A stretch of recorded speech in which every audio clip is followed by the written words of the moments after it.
ॐ भूर्भुवः स्वः तत्सवितुर्वरेण्यं भर्गो देवस्य धीमहि धियो यो नः प्रचोदयात्। ॐ शान्ति शान्तिः शान्तिः. Namaste my dear friends. This is video number 7 on Panchadasi, a very important Advaita Vedantic book of Vidyaranya Bharati. The topic is the nature of God. Even with regard to the nature of God, disputants there are who differ with one another in their views.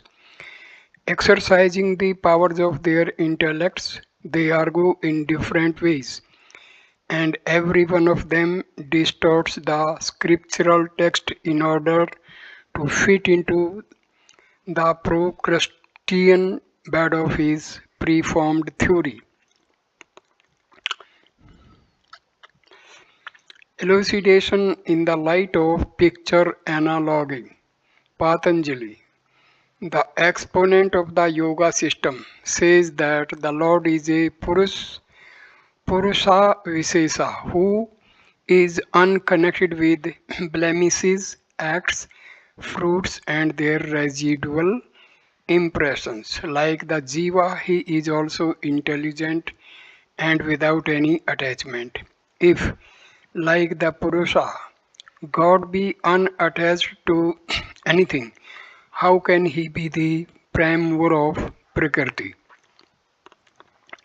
The follower of yoga has a ready answer to give. God is not an ordinary Purusha, he is a Purusha Vishesha, a superman.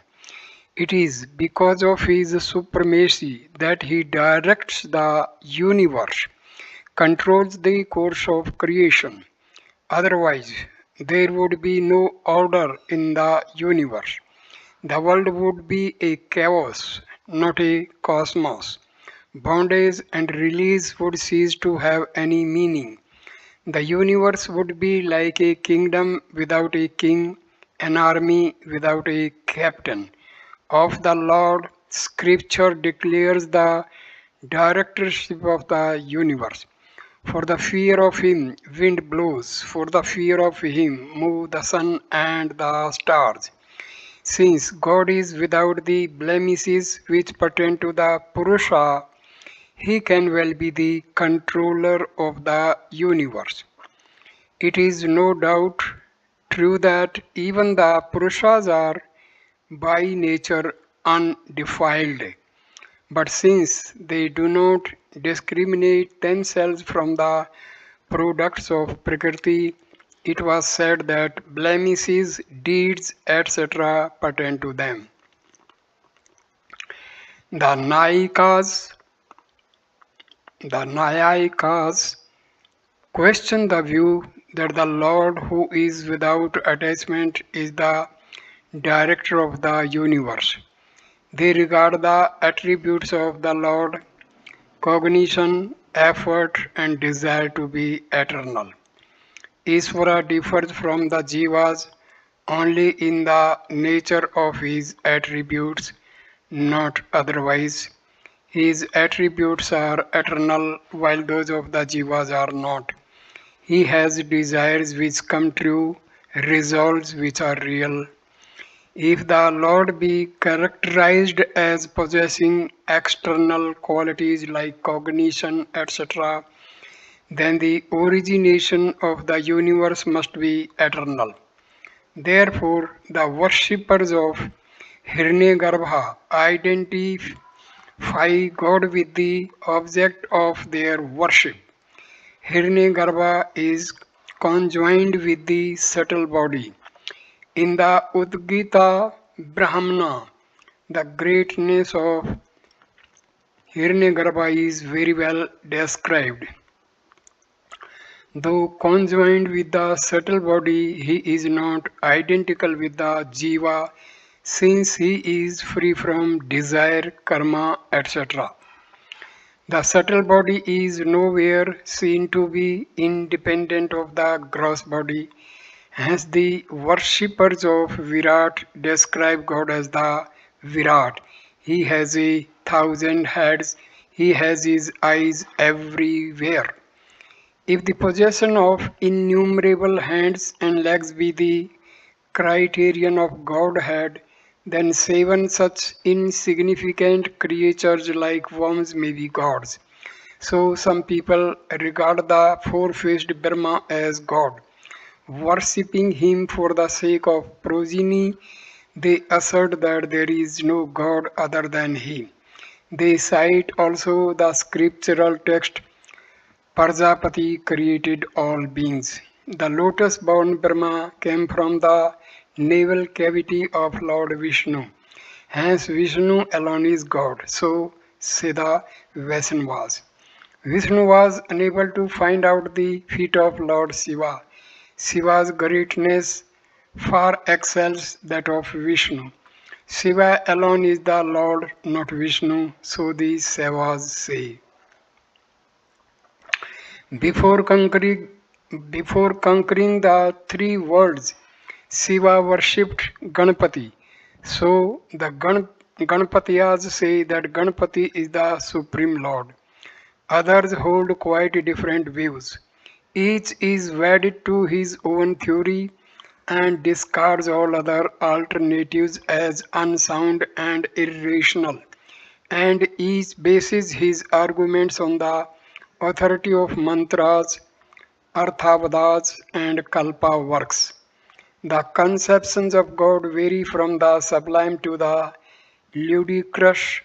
There are people who regard God as the Antaryamin, and there are also those who worship stocks and stones. We see people in the world worshipping even trees and plants. Though these conceptions are varied, to him who bases his view on scripture, supported by reasoning, there can be only one conclusion about the nature of God. The true concept of God is at the same time in conflict with none of the theories above noticed. Know Maya to be Prakriti, primal cause, and God to be the Mayan arc juggler. By the jivas who are his limbs, the whole earth is pervaded.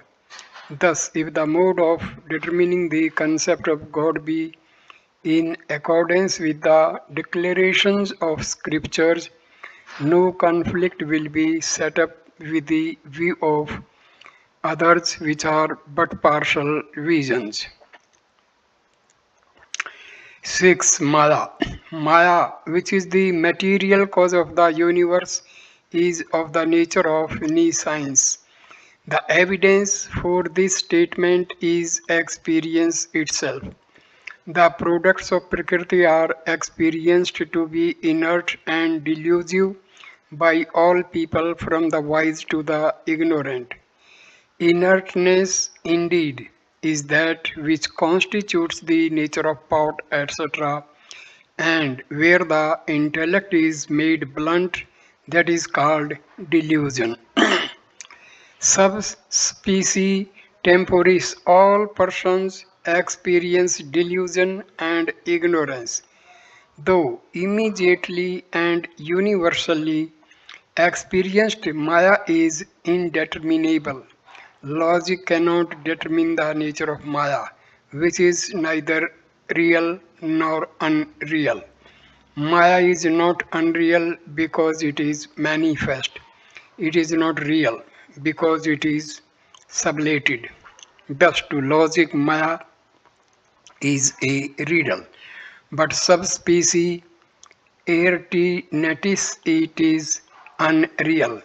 From the point of view of knowledge, Maya is that which is not.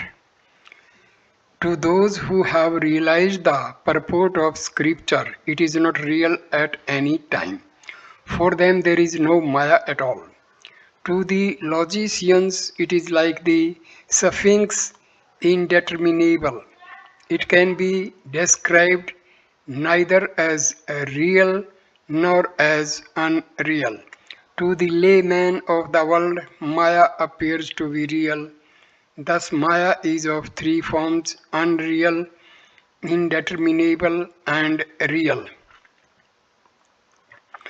As the painted canvas presents or hides the picture as it is spread out or folded, so too Maya presents the existence or the non existence of the world. Maya is not independent because it depends on intelligence for its appearance. It is independent at the same time because it presents the unattached self to be otherwise. It turns the immutable self into the mutable forms of the world. It produces the Jiva and Isvara as the reflections of intelligence. But these productions do not affect the Kutastha in the least. Kutastha in the least. Without in any way changing the nature of the self, Maya creates the world. Nor is this impossible for Maya is so named only because it is capable of accomplishing the impossible. As liquidity is to water, heat to fire, and hardness to stone, the attribute of accomplishing the impossible is natural to Maya. Maya appears to be strange and wonderful only as long as its inner workings are not known. It ceases to be a riddle when its inherent contradictions are realized. Maya itself is a great interrogation. Hence, it is fruitless to question about its nature. Maya, whose body is wonder, is a riddle to be solved by knowledge. Instead of questioning the nature of Maya, the wise seek knowledge whereby Maya can be removed. It is needless for the patient to know the details of his disease. His objective is to be free from the malady, and he must so direct his efforts whereby its end can be brought about. But if the patient be thoroughly ignorant of his disease, if he thinks that his disease is his state of ease, then there would be no activity on his part for its removal. He must first know that he is suffering. Only then could he strive to be free from pain. Maya must be known to be Maya. Men of the world regard it as a reality, and so for them there is no problem at all, and they do not consciously strive to get rid of it. It is only when Maya is cognized to be the cause of misery and metempsychosis that there is seen activity to achieve its removal. The general characteristics of Maya must be known, though its details defy all attempts at definition. That which is not possible to be defined or determined while being the object of clear perception is called Maya in empirical uses. For example, the Fata Morgana. People call a fact Maya when that fact defies their rational powers. This world appears not clearly to our consciousness, but its nature is beyond the possibility of determination. Hence, without any partiality, it must be regarded as Maya. Enquiry into the nature of the world is a thankless task. Even the learned men flounder and fail. They are at a loss to answer such questions as these. How from the vital fluid are the body, senses, etc. created? How do they become conscious? If it be said that it is natural for the vital fluid to create body, senses, etc., how is it known to be so? Co-presence and co-absence do not exist between vitality and body, etc. Important vitality does not procreate. Therefore, the Swabhavadinj theory is not valid. Swabhavadinj theory is not valid. There is no causal relation between vitality and body, etc. The only last resort is I know not what. Investigation regarding the causal relations and connections of the facts of the world leads us into and not out of ignorance. It may give us worldly knowledge, but it cannot lift us out of nescience. It is on account of the puzzling nature of the world that the wise compare it to the Fata Morgana. What greater magic is there than this world? The semen in the womb springs to consciousness. It is invested with various limbs. It passes through the stages of infancy, youth, old age, etc. It eats, drinks, speaks, smells, hears, and moves. Can there be a greater miracle than this? Like human organisms, even trees, etc., puzzles our wits. How small is the seed and how big the tree that comes out of it? Hence, the whole universe is Maya, indeterminable. As for the logicians and others who take a pleasure in recounting the various categories of the world, they are well criticized in the Khandana, etc., by philosophers like Harsa Misra.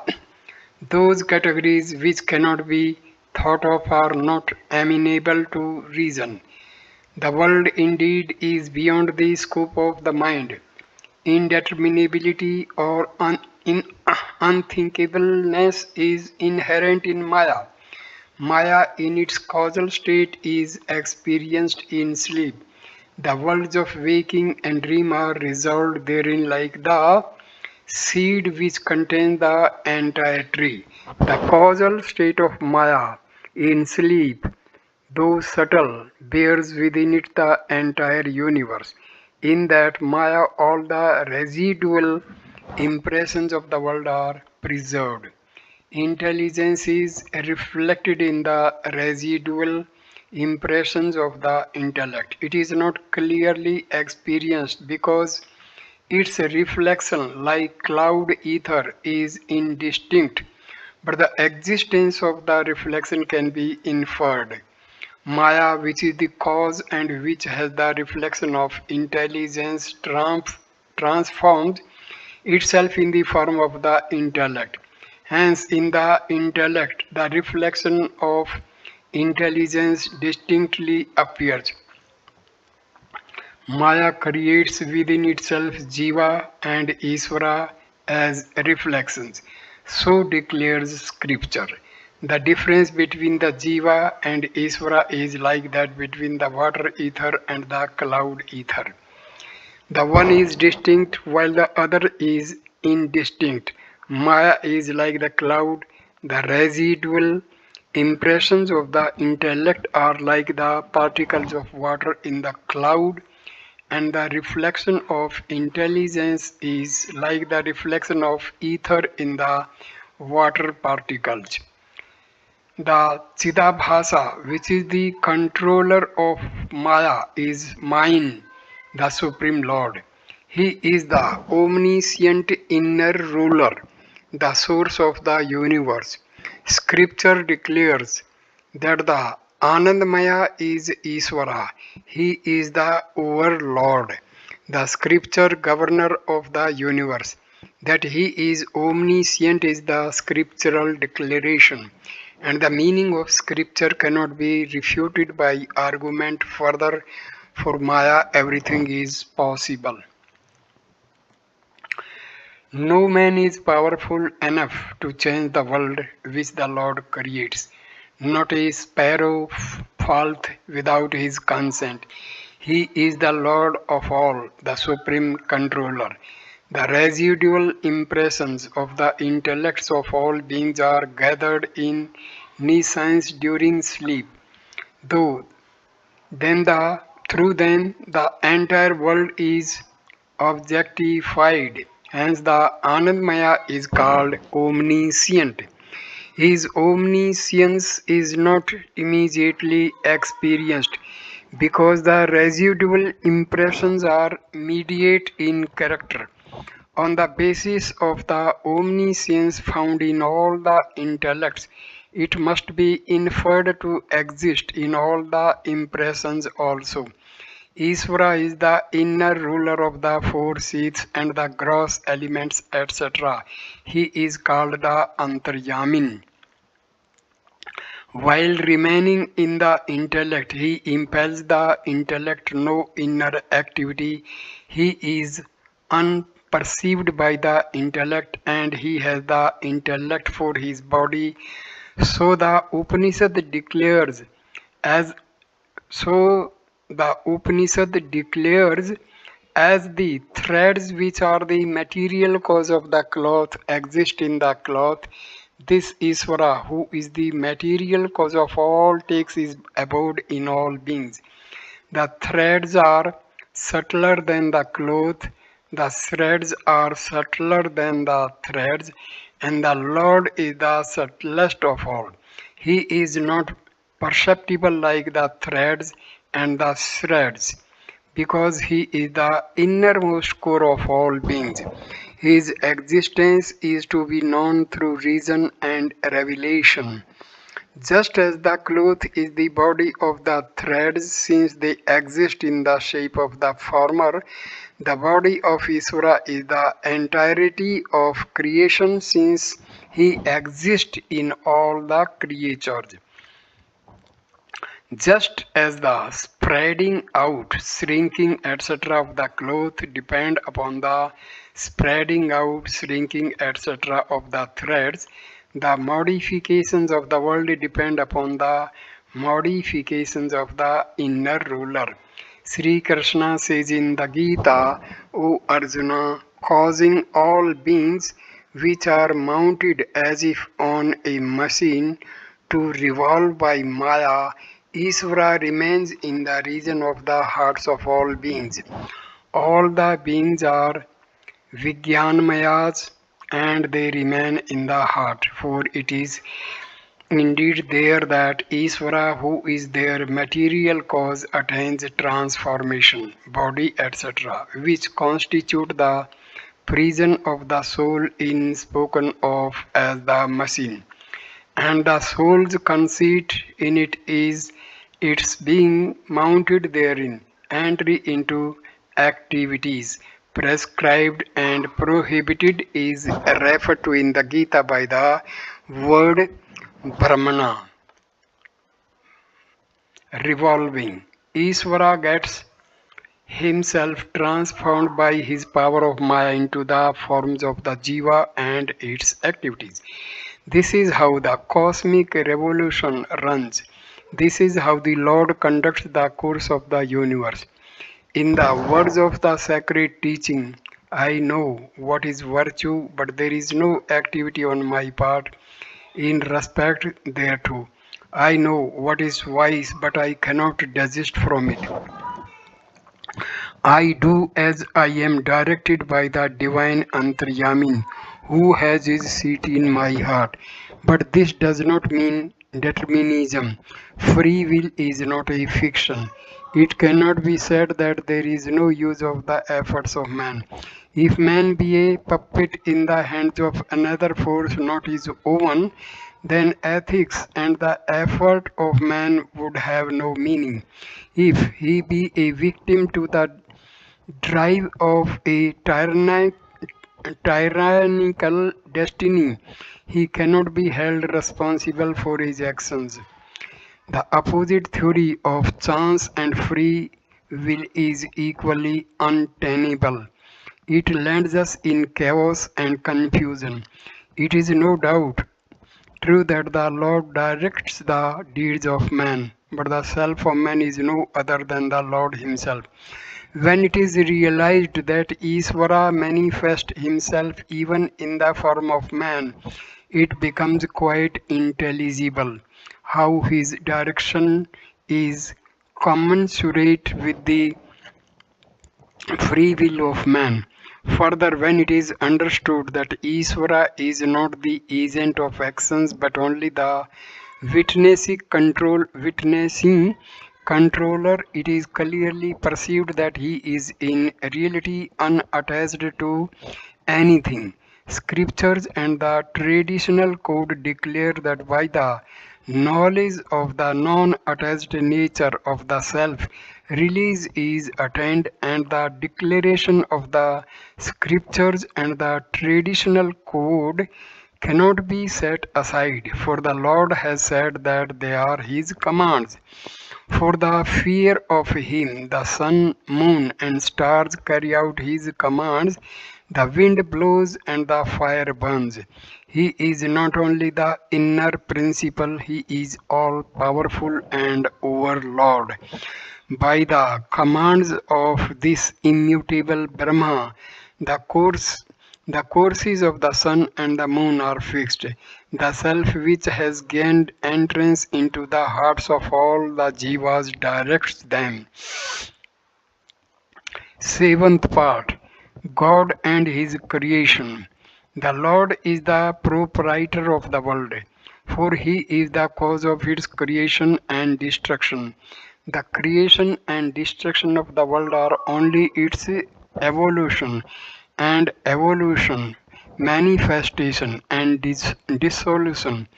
Just as the cloth which is rolled up in is unfolded, the Lord manifests the entire universe which lies latent in His being. This unfoldment or manifestation is due to the deeds of the creatures that constitute the world. Again, when the deeds and their products are exhausted, the Lord withdraws the world into Himself. This is called the deluge or cosmic destruction. Like day and night, waking and sleep, opening and closing of the eyes, daydreams and state of silence are the creation and dissolution of the world. What is creation? Is it origination de novo or is it transformation? Both the views are defective. The self which is without a second cannot originate something out of nothing, nor is the transformation of the self which is without parts intelligible. What is called creation is but illusory manifestation. When creation and destruction are defined as illusory manifestation and disappearance, the defects of the other theories are avoided. The same Lord is the cause of both the intelligent and the inert beings. Through the aspect of the reflection of intelligence, He is the cause of the former, and of the latter, He is the cause through the aspect of the inert Maya.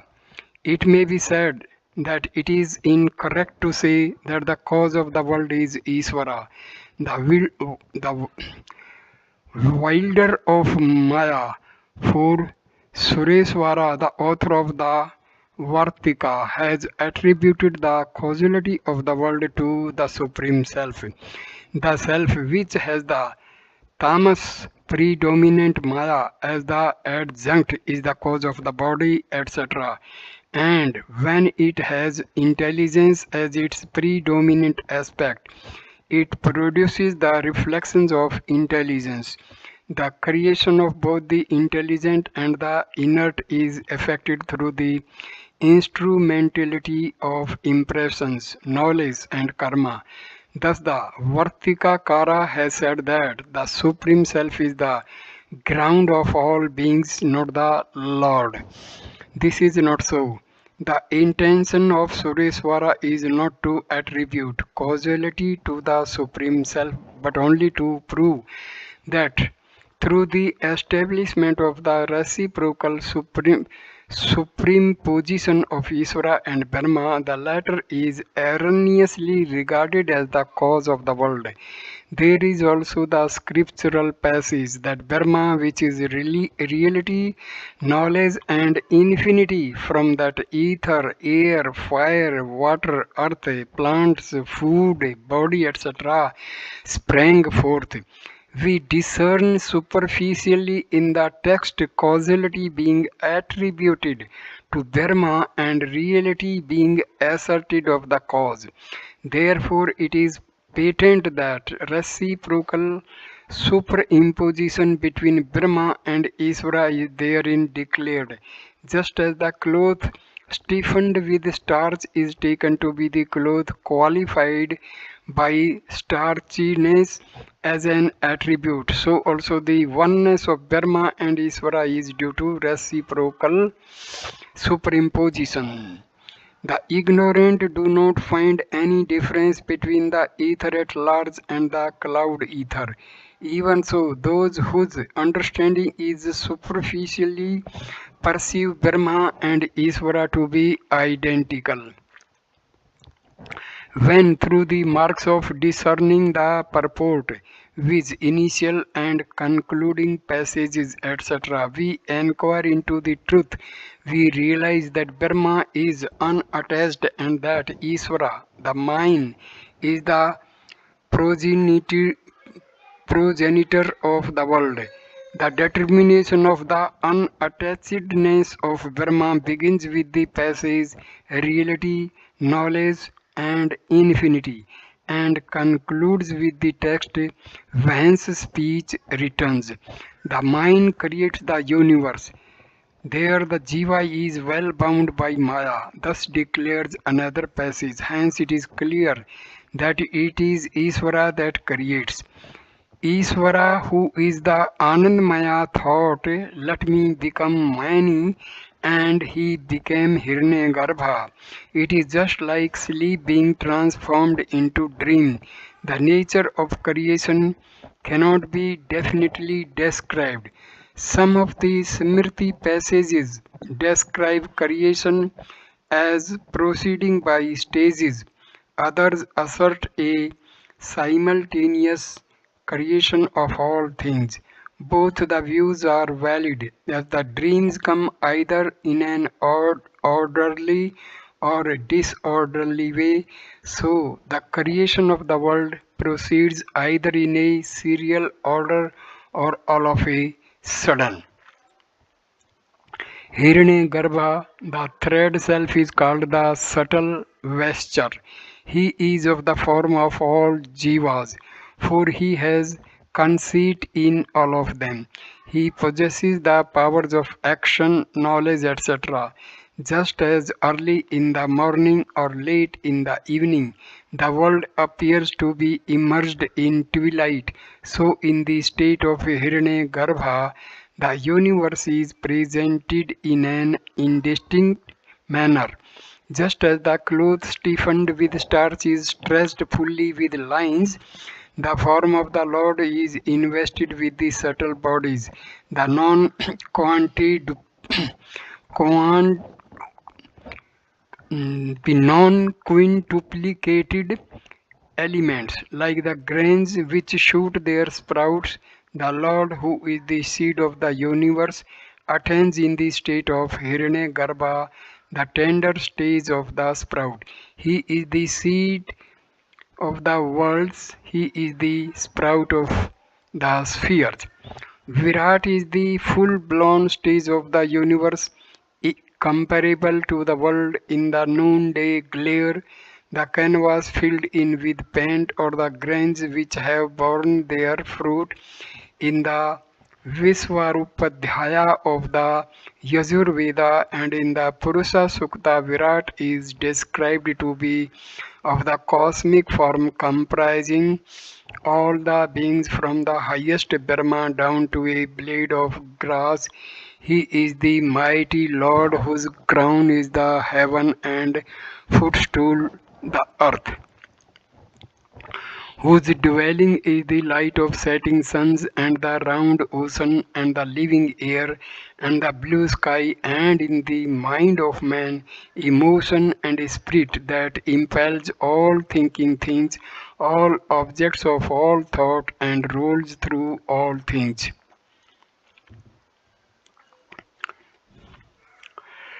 All the things are his visible forms. Each being is a fragment of his cosmic vesture. The Antaryamin, the Sutratman, Virat, Brahma, Vishnu, Rudra, Indra, Agni, Vigneswara, Bhairava, Mairala, Marika, divinities and demons, the twice born, the warrior, the merchant and the Sudra, cow, horses and birds, trees like the Aswatha and the banyan, grains of all kinds, water, stone and sticks. All these are but chips of the same wood. Different people worship the one or the other of these and reap their due reward. As the Lord is worshipped, so does he yield the fruit. As is the inner craving, so is the resultant reward. The excellence or otherwise of the reward depends upon the faith or the lack of it in the devotees, as also upon the quality of the object of worship. I end this video here. Next video number 8 will start with chapter 8, knowledge, the means to release. So thank you my dear friends for watching this video. Please like, comment and share the video and subscribe the channel. Namaskar.